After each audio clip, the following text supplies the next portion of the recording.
You know the children's nursery rhyme, the brutal, cheerful chant sung while jumping rope. Lizzie Borden took an axe and gave her mother 40 whacks. When she saw what she had done, she gave her father 41. The rhyme is history. But the truth is far darker, more complex, and more terrifying than the song. Today, we are telling the story behind that rhyme. This is not just about the murders. This is the story of one of the most brutal, shocking, and baffling unsolved crimes in American history. This is the story of Lizzie Borden. This is not a Jack the Ripper story. This is not a monster hiding in the fog of a dark London alley. This crime happened in broad daylight, inside a respectable, clean, wealthy home, in a quiet American town, while the victim was asleep on his own sofa. This is the ultimate horror. The evil was not a stranger. The evil was inside the house. We must go to Fall River, Massachusetts, 1892. Meet our protagonist, or perhaps our monster, Lizzie Borden, 32 years old. By the standards of 1892, Lizzie was a spinster. She was trapped. She was the unmarried daughter of a wealthy man, living a life of utter boredom, defined by the church bake sale and quiet resentment. And then we meet the antagonists, her family, her father, Andrew Borden. He was one of the wealthiest men in town and one of the most hated. He was notoriously, painfully cheap. He was a millionaire who lived in a massive house, but a house with no indoor plumbing because he refused to pay for the upgrade. And then there was Abby Borden, the stepmother. The woman Lizzie and her sister Emma refused to even call mother. This was not a happy home. This was a silent war zone, filled with money, but completely void of love. The conflict, as it almost always is, was about money. Lizzie and her sister Emma believed they would inherit everything when their father died, until they learned of the betrayal. Andrew Borden, the father, had secretly begun changing his financial plans. He was actively transferring property and assets, not to his own daughters, but to his wife, Abby's family. This was the ultimate act of contempt. For Lizzie and Emma, this wasn't just losing the money. It was confirmation that their father despised them and that the stepmother had won. The hatred in that house was so thick, you could feel it in the air. And then came that day. August 4th, 1892. It was hellishly hot, oppressively humid, and everyone in the house was sick. For days, the family, except for Lizzie, had been suffering from a mysterious, violent stomach illness. Many historians now believe this was Lizzie Fett's first attempt at the murder, using poison. It failed. That morning, only 3 people were active in the house: Lizzie, her stepmother Abby, and the maid, Bridget Sullivan.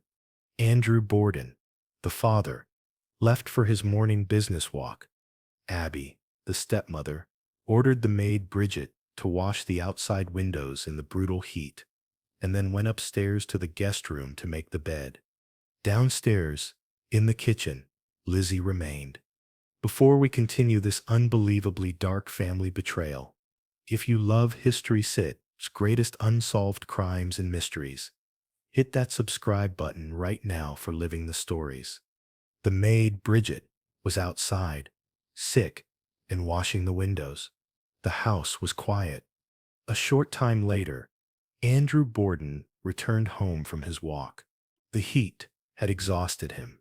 He went into the parlor to lie down on the sofa for a nap. Bridget, having finished her outdoor work, went up to her own room on the 3rd floor to rest. And in that moment, that 15-minute window, only 2 people were left awake on the main floors of the house: the sleeping Andrew Borden on the sofa and his daughter, Lizzie. A short time later, Lizzie called out to the maid, Bridget. Her voice was calm. She asked her to come downstairs. She told Bridget that her father was dead. that someone had gotten into the house and killed him. Bridget ran downstairs. The scene was a slaughterhouse. Andrew Borden was on the sofa. His face and head had been attacked over and over by a hatchet. It was a crime of pure personal, unimaginable rage. The police arrived, but Lizzie had a question. Where is Abby? Where is my stepmother? The police assumed Abby had gone out. They began to search the house. They went upstairs. They opened the door to the guest room. And there, lying face down by the bed, was the body of Abby Borden. She had been murdered first, and she had been killed with even more brutality than the father. The house had been locked from the inside. There was no sign of a forced entry. Lizzie claimed she was in the barn, out back, looking for fishing sinkers, and heard nothing. The maid was in her attic room. So, who killed these two wealthy people? In the middle of the bright sunny morning, with an axe, and then vanished. The police were baffled. They searched the house for the murder weapon, for any clothing covered in blood, and their eyes settled on the only person who had the motive, the opportunity, and the ice-cold calm to report the crime. They looked at Lizzie. The investigation that followed is the core of this entire mystery. Lizzie's story was a disaster of contradictions. During the inquest, she gave rambling, conflicting testimony. She claimed to be in the barn, eating pears, for 20 minutes, but police found the dust. In the barn loft was undisturbed. She claimed to hear a scraping sound, but thought nothing of it. She was taking medication morphine for her nerves and claimed she was in a confused fog, but the police saw her as cold and calculating. Then came the evidence of the cover-up. This is the great betrayal of the story. Days after the murder, while Lizzie was the primary suspect and under police watch, her friend Alice Russell witnessed something horrifying. She saw Lizzie Borden in the kitchen, calmly, methodically, tearing up a beautiful blue cotton dress and feeding the pieces, one by one, into the kitchen stove fire. When asked why, Lizzie claimed the dress was stained with old paint. This was, almost certainly, the dress she wore during the murders, covered in blood, destroyed while the police were supposedly guarding the house. And what about the weapon? The police searched the house for days. They found several axes, but in the basement, they found one hatchet head. The handle was missing, broken off, and the hatchet head itself was suspiciously clean and covered in fresh, white ash. The killer had broken the handle and washed the blade, dipping it in the chimney ash to fake the appearance of age, trying to hide the microscopic traces of blood. This was not a random drifter. This was an intimate, calculated, and brilliant cover-up. The trial was the circus of the century. It eclipsed the Lindbergh case in its day. It was the birth of tabloid journalism. The entire country was obsessed. The prosecution had the motive, the inheritance, the hatred of the stepmother. They had the opportunity. She was alone in the house. They had the proof of the cover-up, the burned dress, the clean hatchet. But Lizzie Borden's defense was pure genius. They didn't argue the facts. They argued the perception. Their entire defense rested on this one single Victorian concept: contempt for women. They argued to the all-male jury that a woman, a gentle, Christian, Sunday school teacher like Lizzie, was physiologically incapable of such a brutal, bloody, rage-fueled crime. It was simply not in a woman's nature. This level of violence was the work of a madman, not a polite spinster. The trial reached its horrific climax when the prosecution, in a desperate move, brought the actual, hacked-up skulls of Andrew and Abby Borden into the bright courtroom, holding them up for the jury. When Lizzie saw the skulls of her parents, she looked at them and fainted dead away.